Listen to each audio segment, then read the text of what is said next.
Arguments don't fall apart at the end of your conversation. They actually fall apart in a very specific moment that most people miss. You go into this conversation talking about whatever is going on. It feels fine. And then suddenly it feels like it escalated really fast. Like at the bat of an eye, you go from calm to like everybody's upset and nobody's acting like they normally would because they're dysregulated. When someone feels unheard, criticized, dismissed, this is what's actually happening. Your nervous system is being activated. You're getting dysregulated. Welcome to the Marriage and Motherhood Podcast. I'm Michelle Perda, mom of three, wife, marriage coach, and host of this show. I help couples move from reactive patterns to intentional partnership using my connected partnership framework so you can feel more connected, supported, and get back to feeling like an us again, all while raising kids.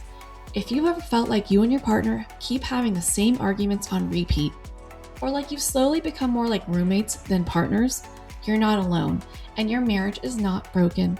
The truth is, most couples were never taught how to navigate conflict, communicate effectively, or build a strong partnership. And that's exactly what we do here. Now let's dive in. Hello. Welcome back to another episode of the Marriage and Motherhood Podcast. Now, last week, I started a mini series called Why You Keep Having the Same Arguments and How to Actually Break the Pattern. This is part 2 of a mini series. So if you haven't already, go back, listen to where I talked about why you keep having the same fight. Okay. In this episode, you're going to learn how to identify the exact moment conflict is escalating in your relationship and what to do instead. A common misunderstanding is that arguments fall apart at the end. Here's the thing that I want you to know most. Arguments don't fall apart at the end of your conversation. They actually fall apart in a very specific moment that most people miss. And I know they miss this because when I point it out with my clients, they're like, oh my gosh, you're right. You go into this conversation talking about whatever is going on. It feels fine. And then suddenly it wasn't.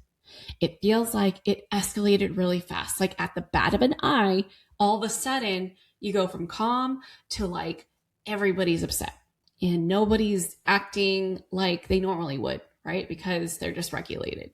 So people are yelling or people getting passive aggressive or people are blaming. People are doing things that you wouldn't normally do with each other. And so when someone feels unheard, criticized, dismissed, this is what's actually happening. Your nervous system is being activated.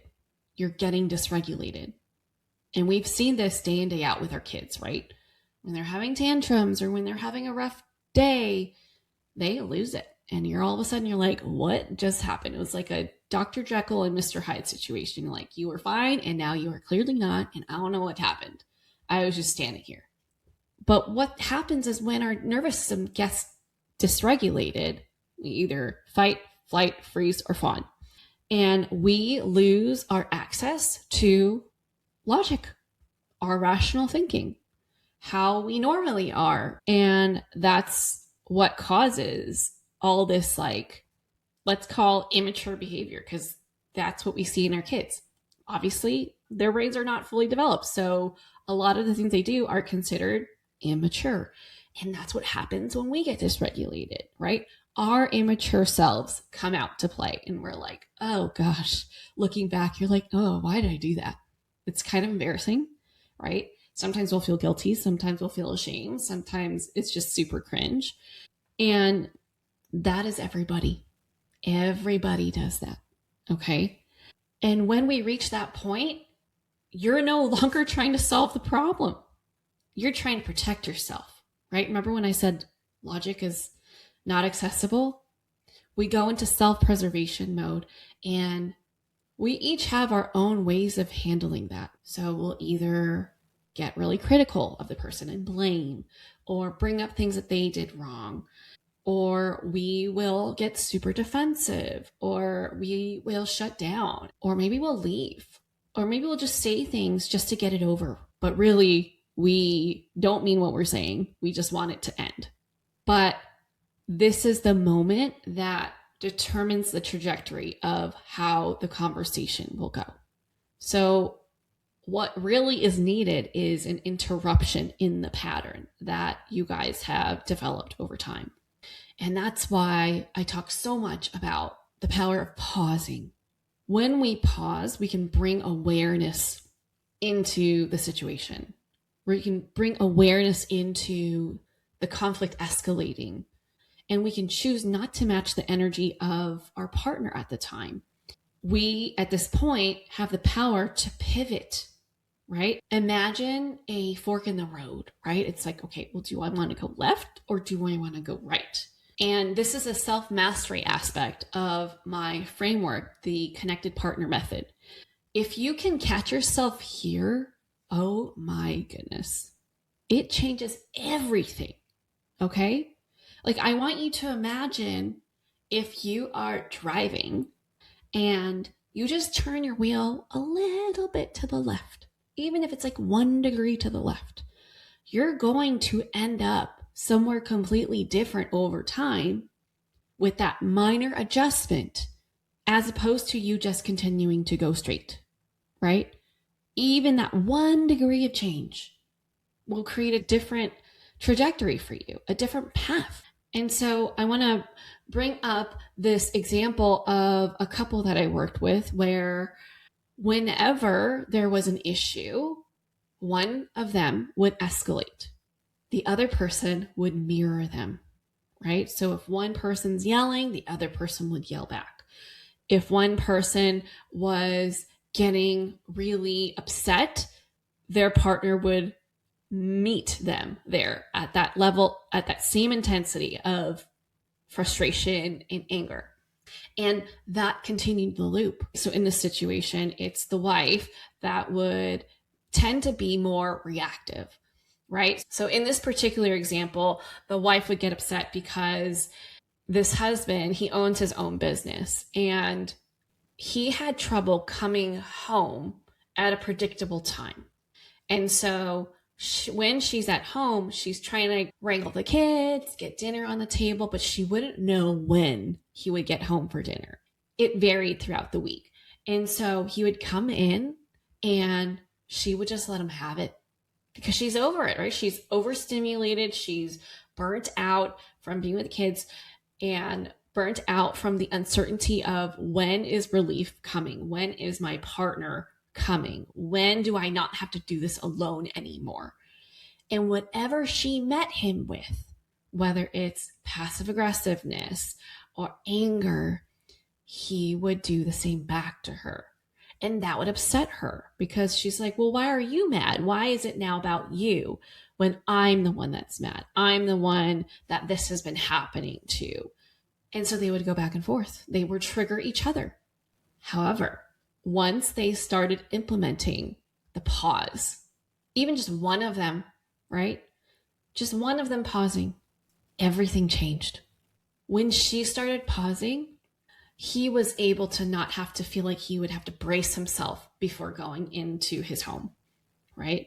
On the way back from his car into the house, because as soon as he got home, as he's opening the door, he's bracing himself. Okay, I'm not sure what version I'm going to get, but I know that I'm coming home a little bit later than I was planning to, and I know I'm going to be in trouble.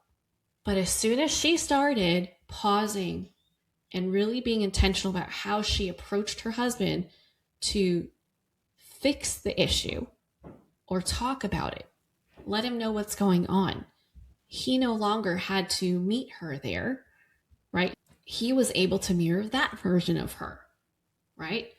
Her having dissatisfaction with this unpredictable schedule wasn't the problem. That wasn't what created the loop that they were experiencing in their conflict, right? The escalation loop. It was her approach, and pausing allowed her to become more intentional, to approach him in a way that would motivate him to engage with her, not throw things back at her, but meet her where she's at, actually listen to her, problem solve with her, anticipate, step in and support her And that changed their whole dynamic. They literally thought, we can't fix this. I don't know about this.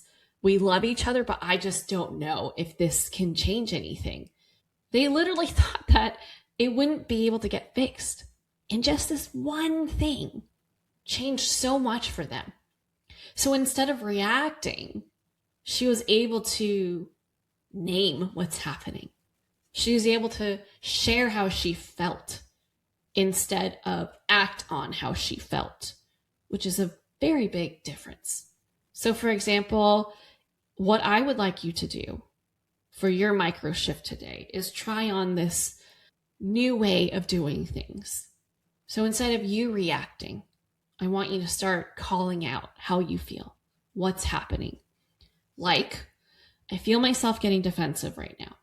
Or I think we're starting to escalate, and just see what happens. You can create a pause. You can create an opportunity for the two of you to pivot and make that 1 degree shift to create a new trajectory in your conversation, because it really does make that big of a difference. Imagine being able to hit pause when you guys are upset with each other. Instead of feeling like, oh, well, can't stop it, ball's rolling. Imagine just from pausing that allows you, no matter how heightened the situation is, that you can actually stop it and change directions. Okay, now, if you're ready to make this shift, I highly recommend you go grab my conflict to connection guide if you didn't already grab it from last week. This is exactly what will help you slow down. Take a look at the guide, check out the questions, and instill that process into your mind. Play investigator with your mind. Build that awareness so that you can create more connection rather than creating this situation where it feels like someone's in trouble, right? This is not a principal-student dynamic or parent-child dynamic. This is a partnership. How do you want to handle issues with your partner, right? Not in a manner of you're in trouble and have someone be afraid or brace themselves. No, this is like, okay, well, we have a problem. Let's figure it out together in a collaborative way, not where one person's wrong and the other person's right. And the scales are all uneven and there's like this power struggle between the two of you, but rather matter of fact, when this happens, this is how I feel. Let's figure something different out because this is not working for us. This is not it. Okay. All right. Go grab that guide. You can find the link in my show notes. And make sure you tune back in next week for part 3 of my mini series, Why You Keep Having the Same Arguments and How to Actually Break the Pattern. If you know someone that could benefit from listening to this episode, please share this with them. Better yet, tag me in your stories as you share this. And if you love the show, thank you so much for being here. I appreciate you for listening. Please consider leaving a rating and review on Spotify or Apple Podcasts. That's what helps the show grow and helps more people like you get the help that they need. And I'll catch you back here on the next episode. Bye. If you're listening to this and you're starting to see your own patterns a little more clearly, that's exactly where change begins. And you don't have to figure out the rest on your own. I got you. If you want help taking what you're noticing and actually shifting it in your relationship, check out the show notes for next steps to help things move forward in your marriage, whether that's a guide, a masterclass, or booking a clarity call if you're ready for support. Stay tuned for the next episode. See you there.